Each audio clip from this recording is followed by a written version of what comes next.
Puji Tuhan, selamat pagi buat kita semua. Pujian syukur kita naikkan kepada Tuhan yang begitu baik dalam kehidupan kita. Kita masih ada di pagi hari ini.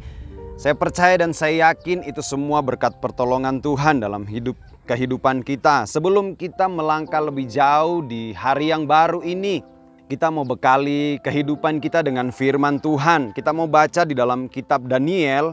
Kitab Daniel pasalnya yang ketiga ayat 17 dan ayatnya yang ke-18 berkata demikian.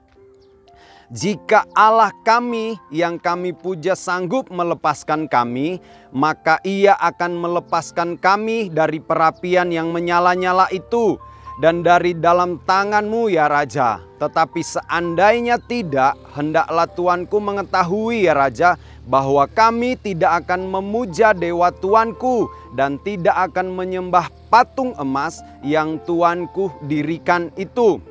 Kita semua mengetahui cerita tentang Daniel pasalnya yang ketiga ini bercerita tentang Sadrak, Mesak, dan Abednego. Bagaimana mereka disuruh untuk memuja, untuk menyembah patung yang didirikan oleh Raja Nebukadnezar. Tetapi singkat cerita mereka tidak melakukan yang diinginkan oleh Raja.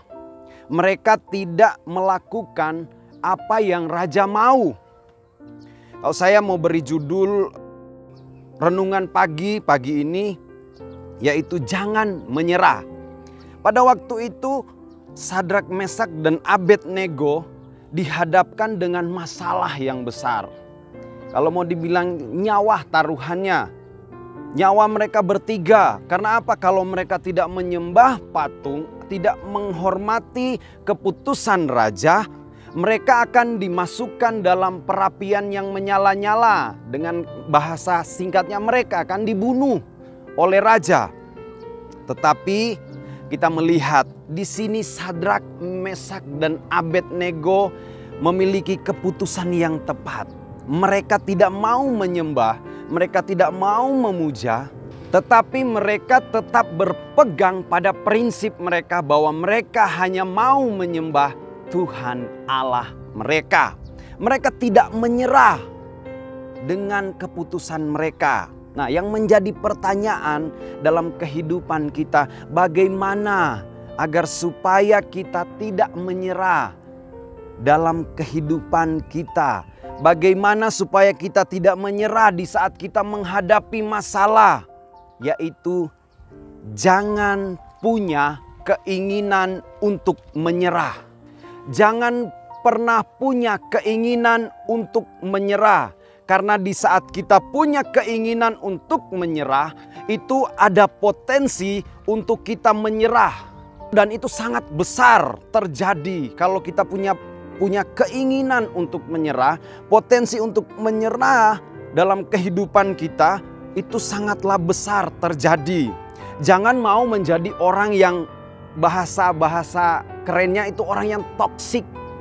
Orang yang gampang menyerah dalam hidupnya. Orang yang tidak punya pengharapan. Orang yang mau berhenti di tengah jalan.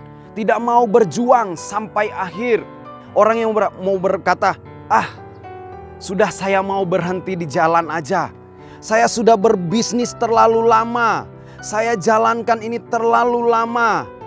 Atau boleh dibilang dalam kehidupan keluarga, pernikahan ini sudah tidak bisa lagi diperjuangkan. Saudara, sebenarnya keinginan untuk menyerah itu diberikan oleh iblis supaya kita tidak mencapai potensi Allah dalam hidup kita. Potensi Allah dalam diri kita diberikan oleh iblis supaya kita tidak mencapai mujizat yang Tuhan sediakan buat kita. Jadi keinginan untuk menyerah itu sangat berbahaya. Hanya keinginan saja, belum sampai menyerah. Kenapa? Karena seperti yang saya katakan tadi, saat kita punya keinginan, potensi untuk menyerah itu bisa sangat besar terjadi. Jadi keinginan untuk menyerah itu sangat berbahaya karena bisa saja mencuri atau membunuh potensi yang Tuhan berikan dalam hidup kita. Akan berbeda ceritanya dalam pasal 3 ini kalau Sadrak, Mesak, dan Abednego punya keinginan untuk menyerah. Bahkan akan berbeda ceritanya kalau Sadrak, Mesak, dan Abednego ini menyerah dengan keputusan mereka saat itu. Mereka mau menyembah, mereka mau memberi hormat kepada raja, mereka mau ikuti keputusan raja. Kalau saja mereka waktu itu menyerah dengan keputusan raja, mereka mau menyembah patung, pasti mereka tidak dimasukkan dalam perapian. Benar, tidak dimasukkan dalam perapian, senang. Tetapi dampaknya apa? Mereka tidak akan mendapatkan mujizat dari Tuhan. Mereka mendapatkan belas kasihan dari raja, tetapi mereka tidak mendapatkan belas kasihan dari Tuhan. Tidak mendapatkan mujizat dari Tuhan. Daniel 3 ayat 30 berkata demikian. Lalu raja memberikan kedudukan tinggi kepada mereka, kepada Sadrak, Mesak, dan Abednego di wilayah Babel. Daniel 3 ayat 30 ini tidak mungkin terjadi dalam hidup mereka kalau saja mereka melakukan keputusan raja. Mereka tidak akan dikenal oleh raja dan mereka tidak akan dipromosikan oleh raja. Tidak akan terjadi Daniel 3 ayat 30 ini. Tetapi firman Tuhan di dalam Daniel 3 ini kita baca keseluruhan.